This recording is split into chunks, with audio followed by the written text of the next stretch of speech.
All right, welcome everyone. This is John from Audio Cyto Music, and today what we have for you is the Digital Audio Production 101 course. Actually, this is a course that we offered a couple of years ago, or over the last couple of years, for students who were just looking to get into digital audio recording. They maybe just had some songs and they wanted to understand how to record them, get them online, and so forth. So, as of now, we're going to just offer this for, of course, free viewing here, as we moved on and created some updated courses. But we just got some feedback, and we thought we'd go ahead and share this with you because quite a few people have benefited from it. So we want to continue to share the love and the information. Okay, so let's go ahead and jump right in. All right. All right. So first, as we go through this course, okay, um, we'll be focusing on the aspects of the artist, the producer, and the services. And overall, we're going to be helping you understand your focus, the path, and the direction you want to go in terms of digital audio recording. Okay. All right. So part of this course outline, as we put this together, we cover the history. Okay, going from analog to digital. We also, throughout the course, are going to talk about some basic terms you're going to hear, which we call the lingo, which is super important because even if you don't understand certain terms right away, you want to be familiar with the lingo, because as you go along and have questions, you want to be able to be educated enough to create an educated question to get the information you want, and also to be able to be informative as you begin to go through the material, and learn it, and also later on communicate it with other people in the audio or digital audio industry. Okay. Third, we're going to talk about the equipment and the tools that you're going to be using or that'll be required to get started. Also, we'll talk about how to connect it all. Okay. And then we'll go into just basically talking about how to take your idea from your brain to a recording, right? Like, what's that process, right? And then finally, we'll throw in a couple of recording basics, okay? So, not too heavy, but we want to basically give this person who's just kind of starting out kind of a leg up, just so to speak, on most people by just giving them some tips and details on how to get started, okay? All right, so let's jump right in here. So, just a little history here, right? Some of you may or may not know, but as it started out many years ago, when I used to start going to studios, it was quite expensive per hour, because everything was on this magnetic tape, and everyone didn't have these machines as you see here on the screen. They were pretty expensive, but everything was recorded on this magnetic tape. So they'd have a big soundboard, and say I would be recording maybe 12 tracks, and if I had a cymbal, I'd have to play that cymbal through all the way for 2 minutes on this reel while it spun. And then they would rewind it, play the next track all the way through. If I wanted to play the drum and have it separated, I had to rewind it, play it all the way through. So you see, per hour, it was costing quite a bit. The way that this technology worked, okay, is that on the tape, each recording or each track would just take up a portion of the tape itself. It would kind of stripe it with your sound. All right. And so, like I said, it would take quite a bit of time. A lot of people obviously didn't have this machinery like just in their homes or in their homes or their basements or bedrooms as they do today. All right. So this was quite a bit to get done as far as time and money, right? And it was called reel to reel because just like you see here, you have the tape reeled up on one side, you connect it to the machine, and as you recorded, the reel would spin the tape through. All right. And then when you were done, it would spin it back, put it back in the box. All right. So throughout the 50s, 60s, 70s, and 80s, this is how music was recorded. All right. And as you see, they went from the quarter inch to the 2 inch tape as they progressed along. And as the tapes got wider, they were able to record more tracks on each of those tapes. So up to 24 tracks when they got the 2 inch tapes. They were wide enough to stripe audio on each section as you go across the width of that tape. Okay. But once again, one of the issues that they had is number one, storing these big reels. And after a while, heat and temperature changes and so forth, the tape could become warped and damaged. So not only did it take quite a process to record, all right, but he also had a challenge with trying to preserve your recordings. Okay. So as time moved on, technology kind of moved forward, we started moving towards the digital era, right? And some of you may recall, or some of these devices still exist, but we referred to it as an ADAT. And that was only because Elisa's one of the first forerunners of this product, of this technology, and it was the Elisa's digital audio tape that all of the studios were just raving about. And they say, "Hey, you're gonna get it recorded to ADAT," and what that meant is that your sound would be digitized down to ones and zeros, but it would still be saved to this digital, to the magnetic tape format. But as you see, the blessing or the benefit is that the tape could be smaller, compact, and something you can carry around, and it wasn't necessarily in a big box as you saw on the previous slide. All right, and you could record tracks simultaneously, right, without having to rewind back to do each track. All right, so one of the tips that I learned about this here was like in the late 80s, the recording industry actually lobbied against the use of the ADAT devices or DAT devices. I can't speak of why, but I might imagine that, as I said, these big machines were the analog machines were, in big studios. They weren't in homes, so you couldn't just record things, as readily as you could with these ADATs. Remember, once the ADATs machines come out, a lot of local neighborhood and smaller studios were able to start opening up and offering services for much cheaper than the bigger studios. So I don't know if that was maybe the reason that the recording industry thought maybe they were going to get more competition, or maybe the bigger studios were getting competition. I don't know, but as we see, as technology moves forward, it does bring up change, but as well, it brings opportunities, as you see here. Okay, all right. So now in the digital realm, now we're in from DAT to DAW, right? So if you hear the term once again, the lingo DAW, it stands for Digital Audio Workstation, all right? And all that means is just the software that you're using to record your music with your computer, right? So you've heard of Pro Tools, that's an industry standard, and now so is Ableton Live. Personas, friends of mine use Studio One. Logic Pro, which is known to be used on the Macs, but that's also very highly used and recommended DAW, as well as GarageBand and FL Studio is what I started out with, right? So it's tons of software and it's still growing, right? There's another one that just came out recently. Reaper is another one. Okay, but also those are these DAWs, digital audio workstation, is just software that allows you to record, mix, or master your music with the computer. Okay, that's all it really is. All right. So now, when it comes to audio recording, right, or digital audio recording, as I said, as technology moves forward, and nowadays it's not very difficult, it's not very expensive at all to get started, right? There's some high-end products and high-end methods to do so, but if you just want to get started, it doesn't really take a lot. You just need to know what equipment and what tools that you need. Okay. All right. So we provide a list here to kind of give you a quick little breakdown of all that you need to get started. Okay, to start doing your own digital audio recording. All right. So let's start with the top: desktop or laptop. Like I said, we've used this over a couple of years, and at that time, 16 gigs of RAM on a computer was really not necessarily a high end, but it was what was the average, recommended RAM. But right now they have up to 32 gigs of RAM available on your computers, right? So as of today, I would say definitely 16 gigs of RAM should be the minimum, should be the floor. But if you can find a computer, rather it be like a gaming PC or definitely a Mac PC that has, up to 32 gigs of RAM, you're going to be good at least for the next 5 or 6 years, right? But if that's not the case, if your computer currently has 16 gigs of RAM, you're good to go. As far as the gigahertz, I know they're now up to close to like 3 gigahertz on the processors here.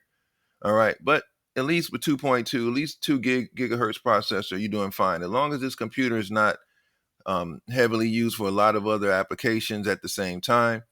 If you're primarily going to be using the laptop or this computer for audio recording, you'll be in good shape to get started, okay? And you can just upgrade along the way. But the purpose of this is just to show you the minimum of what you need to get started, okay? Second, you're going to need a MIDI controller. All right, the MIDI controller basically is either it's going to come in the form of a keyboard, and definitely you can just look this up or go to any store like any audio or music store and look up MIDI controllers, right? MIDI controller. All right. So what this tool does is allow you to control and play the sounds that are in the digital audio software. Okay. So for instance, if you have what we call plugins. Within your DAW, you have plugins, which are sounds, right, that can be added within your DAW that you can play. So if you have a plugin for a violin, your controller, it's just going to be a keyboard, right? Let me kind of show you that here. You see here, this is a one of my M Audio keyboards I have. So it's only 49 keys, right? But I like it because it's real portable. All right. But what I was able to do with it is it doesn't play sound out by itself, even though it looks like a keyboard. I plug this into my laptop and turn on my DAW, and whatever sound I turn to in my DAW, I play that sound through my keys and I can record it. Okay. So like I said, if I go to a sound of a bass drum, I press a key, I'm gonna hear the bass drum and I can record it through these keys. Now this is just a keyboard version of it. They also have smaller versions that maybe have 10 or 12 keys with drum pads. But it's really up to you, what you want to use. But you just want to have a controller to control the sounds, okay, in your DAW. All right. The next thing we want to look at is the audio interface, okay? And that's exactly what it does. It allows you to interface live audio, whether it be your voice or instrument, with your computer. Okay, so you would connect your microphone or your guitar through one of these audio interfaces here. And this is the Behringer Euphoria. This is the one I first started out with. Honestly, I got it for like 50 bucks. But it has really done the job, to get me started here. I've since moved on to a Focusrite, which is, as you go along the game, you kind of upgrade as you learn. But you can get something about 50 bucks. Like I say, this is the Behringer. Behringer is a known name, but this is one of their starter, or I don't want to say lower end, but least expensive ones here. All right. And so what you would do is you have an input for your mic, okay, an input for your instrument, whether it be a guitar, okay, then you have your headphones. So on the front end, you would connect your microphone, or whether it be your guitar, say for instance, and this would connect to your computer via USB, and then the sound could be recorded in your DAW. Okay, and that's what you'll need. You need some type of way to interface your voice into your computer, or if you're playing guitar, into your computer. So any live instrument, anything that needs to go through a microphone or some type of instrument that plugs in, you'll need a digital audio interface so that you can connect it to your computer and record it in your DAW. Straightforward. Okay? All right, next, what you're gonna want to get is monitors. All right, these are AC powered studio speakers, so they're not powered by, we just have speaker cable that goes to some type of amplifier. So it's not like that at all. Okay. The good thing is that they're, as you see here, this is the M Audio BX5s. I still have these, right? These are maybe about 300 bucks. These are kind of like a mid-range model, but like I say, as long as they're studio monitors, as you see, you have the power here in the back, and they're very powerful. The amplifier is actually a part of the monitors, and that's the point, so that you can connect these via TRS or XLR. Okay, you see a little circle there with the 3 dots, that's being an XLR, or you got TRS, it's just for audio plug-in. All right, these would connect to your audio interface, all right, to allow you to hear audio. Or, all right, you can connect these to, say, a mixer, and you might have that mixer connected to the output on your laptop. That's another way you can do this, okay? But basically, this is so you can hear the sound out loud in your studio while you're recording or while you're mixing, okay? So something you definitely want to have. A quick note, until you're able to get the studio monitors, just having a nice pair of headphones will definitely do the trick, okay? This is just kind of showing you how I would connect it. This is the XLR connection that you see here, right? We're just right into the back of my monitors right there. Then from there, I'm able to hear and see what's going on, right? Very straightforward. All right. So next, let's go and talk about really quick the headphones. All right. So the 2 types of headphones I learned about now: the open back and their closed back. So let me just really quick go over the 2 differences between those, right? So the closed back, let me start with those because that's what I've always used, closed back headphones. But what I've learned as I've been, asking and networking and learning, you should always be learning. I learned that the closed back headphones have a purpose, and they're used more so and more beneficial when you're creating and when you're recording. When you're making your beats, or when you're creating and you want to isolate any sound from around you so you can totally zone in and hear what you're creating. But however, they have open back headphones where literally the back of the headphones are open, okay, where the bass and the exhaust or the energy of the speaker, right, can be kind of opened up, and it gives you the true sound of how your music would be once you have a little air to it, or it's being listened to in an open room, right? And the reason being is because with the closed back, the bass and everything is kind of enclosed. And I can give you an example. I was mixing my songs all the time with my closed back headphones. It would sound great. I have all the bass just compressed in my headphones, and it just sounded wonderful. But when I would play my song outside on my monitors or in the car, I didn't feel all of that bass, right? And it makes sense because I'm listening to it outside. It's not something right up on my ears. It's going to be different. So the open back headphones will give you a more realistic kind of a view, so to speak, or a vantage point of how your music will sound outside, in a more of an open space. So it kind of allows a little air and openness to get into the sound as you hear it. So it's not just compressed on your ears. It doesn't. You can still block out the outside sound with these headphones, but it does improve your mixing. Once I've used these out open back headphones for mixing my production after I've already recorded them, I've noticed a big difference. All right, and I'm getting a more realistic idea of what my track's going to sound like. Okay, all right. Here's a view of the open back and closed back I talked about. So if you look here, these actually I do have these on this, and I do like this because I like how the cushion around it is like a little furry there. It looks pretty cool. But I do have these Audio Technica headphones right here. I don't know if you can see these, but pictures of I do right here. But yeah, you may be able to see these here. Yeah, there you go, open back. They are awesome. I do have them. I also do have the closed back uh, version around here somewhere. But I realized that, for years I just thought I needed a good pair of headphones. But actually, you want to invest in two pair. Now, actually, it's cost wise. I've seen them, of course, go up to 200 or 300, some even $1,000, maybe one day. But for right now, to get started, and if you're moving around a lot and you may be traveling with your headphones, I personally just want to get some that I know, are going to be not only, durable, but are going to be reliable. So definitely, you want to be able to spend a little over $100 to get some decent ones. These are about 150, 160. I think these other ones here, some nice closed back ones, about the same. Okay. However, if you do not have, if not in the budget right now, definitely start off with some closed back headphones, really good headphones if you're just going to be creating. And I've seen some very nice ones. I started out some with 50, $60. I wouldn't go below that because, like I said, you want to get the best sound quality that you can, all right, for your productions, all right. But those are just the difference: open back and closed back headphones. Okay. All right, last but not least, we want to talk about the microphone. Okay. So with the microphones, and you'll hear these terms as well: cardioid or large diaphragm condenser mics. All right. So what the cardioid microphones will do, they kind of reject the sound from the rear. So for instance, depending you another subject we can get on later, which is your room treatment, right?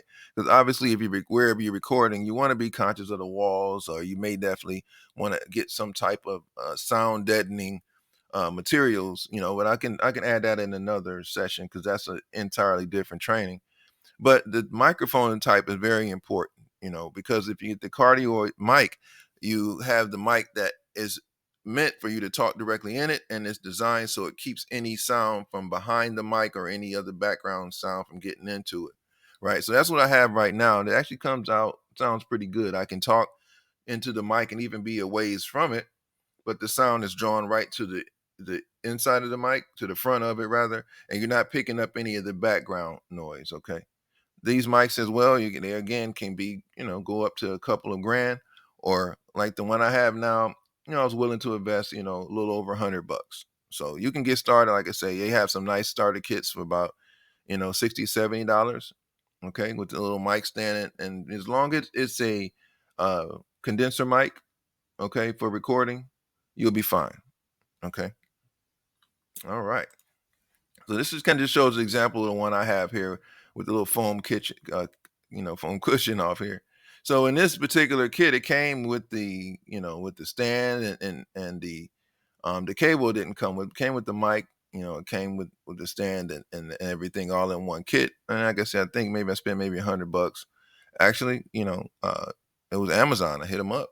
I kind of looked at this was Okio. This is not a brand that I'd heard of, but I saw the what type of mic it was. I wanted to get recording as quick as possible back then, and I looked at the ratings. People said it was good. I jumped on it. All right.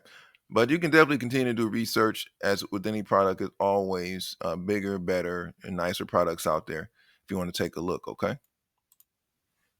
All right. So there's another view of the mic set up there. So the screen in front of it, basically people will call, oh, it's a split screen or whatever. But what it does is kind of help filter out the certain syllables you might leave, like the harder B or T in your recording, so that you don't hear that harshness when you're recording it and someone's pronouncing a word with a consonant and it's coming off a little loud. It's kind of filters that sound, of those certain syllables, and it kind of softens it to make your words or whatever you're saying more even with the rest of your vocals. Okay. All right. So we've covered the tools and equipment, everything from your computer to your microphone. These are essentially all the things that you'll need to get started. Okay. Once you have these things here, you can immediately get to recording. Of course, as you study and move along, there'll be other tools and tricks of the trade that you can learn and other things you can add or even upgrade. But this is the minimum. That's what this course is about, just showing you what, at the very least, you'll need to get started with audio recording. Okay. All right, so next we're going to jump into some mixing basics, okay? Real simple stuff. Definitely in this course it's much more to learn. You won't learn everything here. We just want to share, as I said from the beginning, we want to get into those specific terms, the lingo, because then you can ask educated questions. You can actually know what to Google, what to tell Chat GPT to help you with, or if you walk into a music store, to a studio, now you can talk more educated to get the answers that you want to get to the questions that you have in return in terms of audio production. So let's talk about levels real quick. Okay. One of the things you'll see engineers do is what they call gain staging. And what they do is before they do any mixing, and once again, mixing is all after you've recorded. Okay. Some people will mix while they're recording. That's awesome because at the end is very little work for them to do, but a lot of people just record, the artist and everyone leaves, the musician leaves, and they go and they start to do the mix. Or you might record just your music and take it to someone who's doing the mixing. Well, they start off with gain staging, which is checking all the levels on everything and make sure no sound is clipping. Clipping is when your sound is on the meter, is way in the red. It's just really so loud, okay, that it's becoming distorted. So they watch first of all to level all of the sounds out, right? Then next they might get into the EQ. What you're doing there, just balancing your lows, mids, and highs. If you're looking at a EQ, I just remember from having EQs in our car back in the day when bass was just coming out and you want to have big speakers in your car. We put an EQ under the radio, and from left to right, we learned that controlled the lower end, the middle is the mids, and the highs. So if I want to make my 808 louder in my car, I used to move the buttons on the left up. All right, and that would make the bass go up. If I wanted to hear the voice a little more in the middle, I would move those middle buttons up, range of buttons up. And on the end, if I wanted to bring the highs, a snare, or some other instrument up on the far right, I would move that up and down. All right.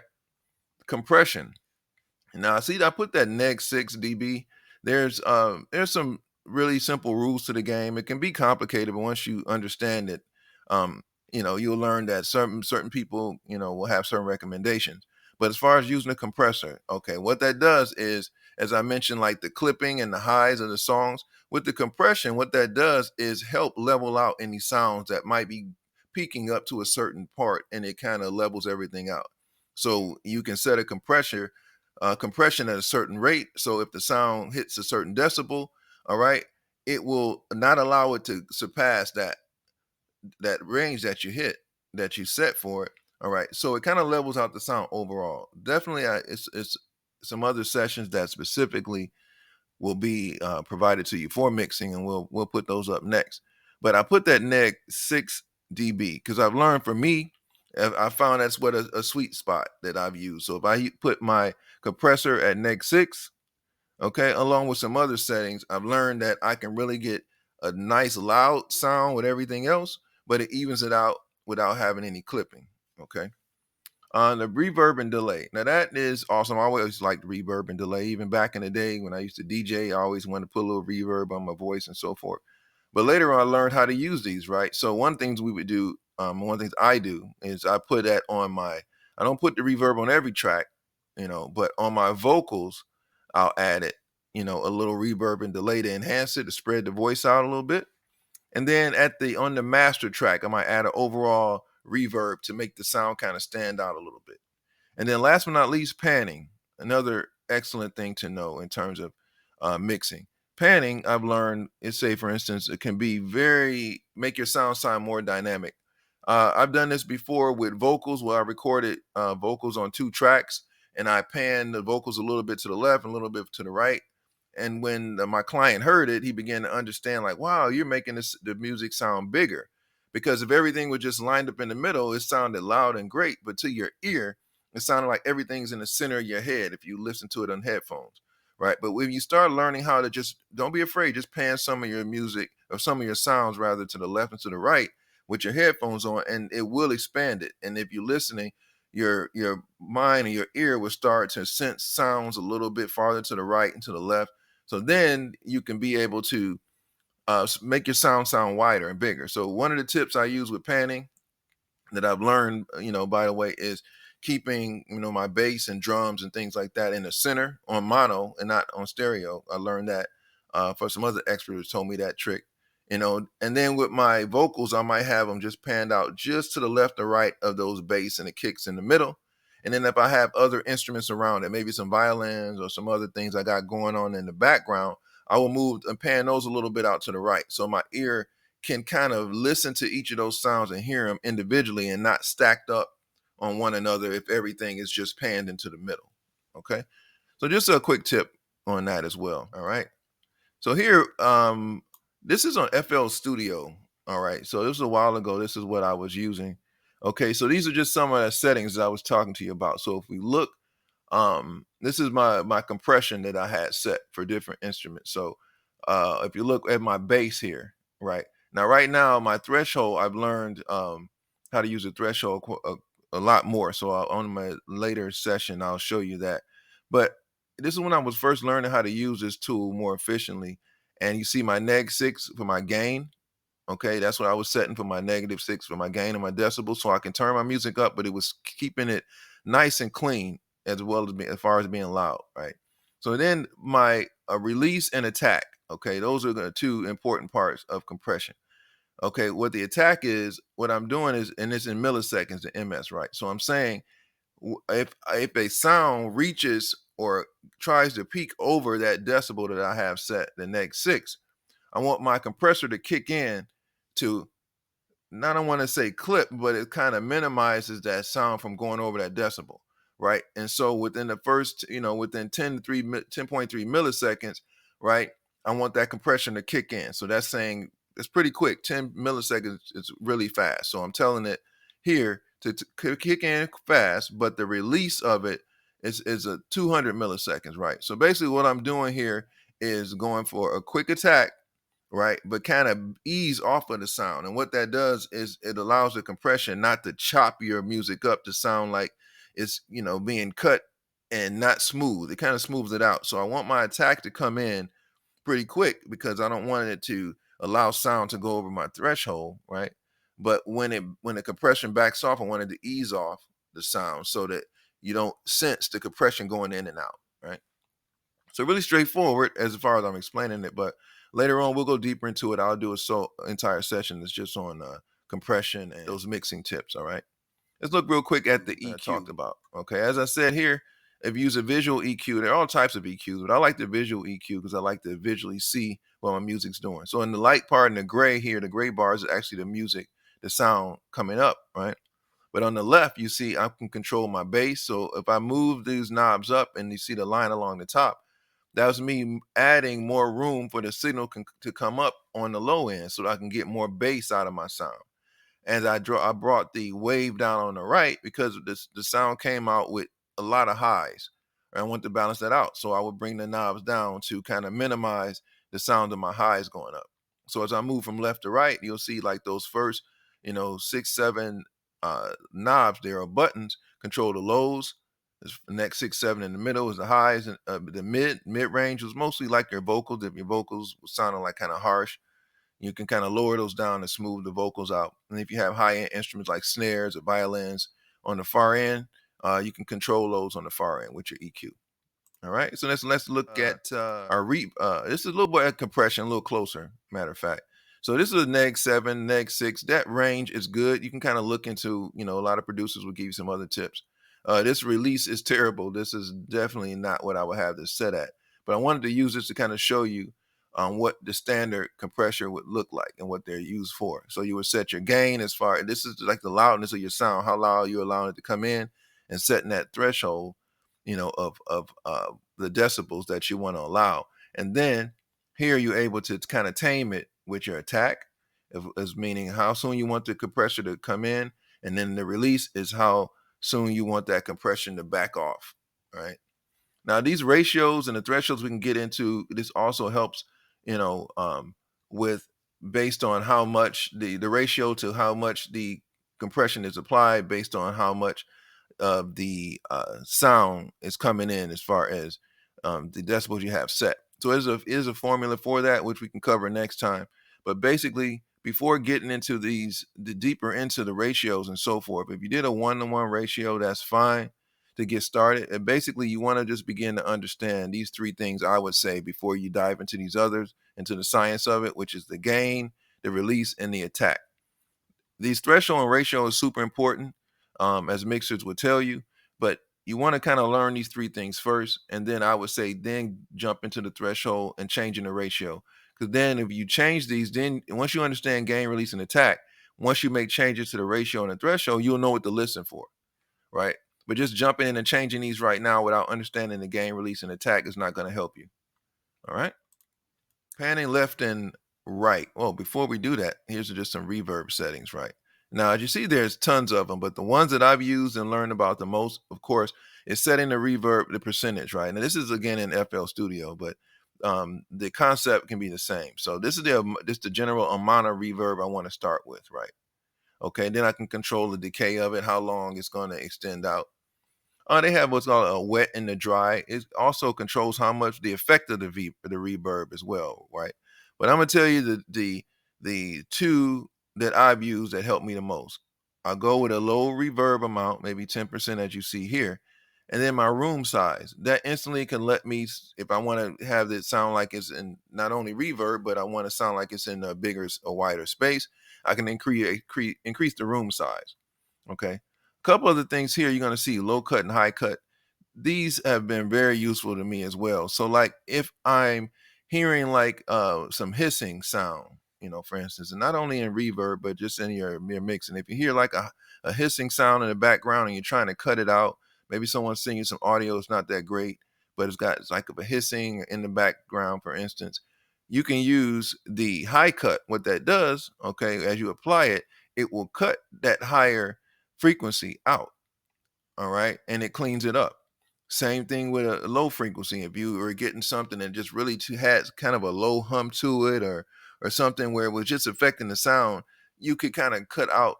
You can apply this, and it will cut out that lower frequency that you're hearing. But mostly, I use it for high cut. I've seen people send me recordings, and it just the background noise they're picking up. So it's no problem. I don't, argue about it. I don't send it back. I take it and I run it through the system here, and I start first with the high cut.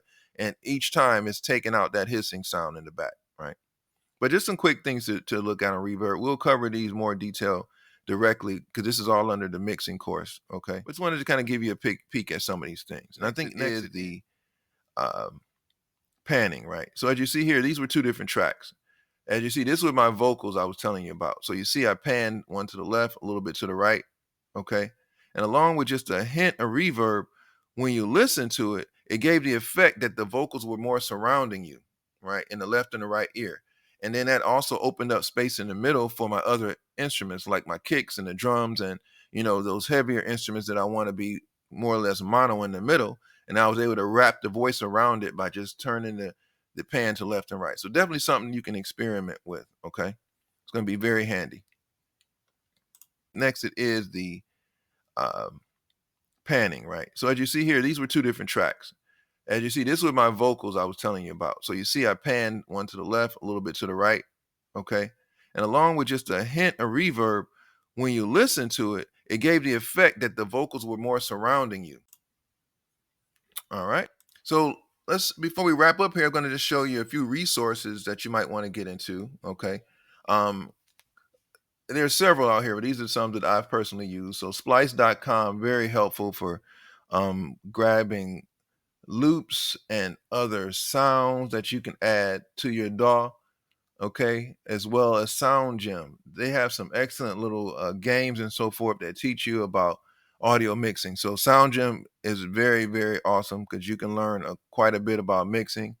The Amuse Audience, these are other applications that you can use to upload your music and also collaborate with other creators. Okay. This music radar link that I got to look up what was the most common and most used DAWs. Okay. So using tools like these and links like these, go out there and see what people are saying, what's known and what's being used the most. Okay. Because it's all about learning. It's not about knowing everything. It's all about learning. Okay. All right, so congratulations, you made it to the end of this course. Once again, this is John from Audio Side of Music. I sincerely hope that you benefited from this. And as I said, we'll continue specifically with some more material on mixing and some of those other aspects of audio recording that I mentioned throughout the course. But once again, feel free to like and subscribe. Reach out to us if it's some other aspects of recording that you'd like to learn. And as I continue to learn, I'll be doing more material and content and sharing it with you. All right. So until then, keep recording and keep on rocking, baby.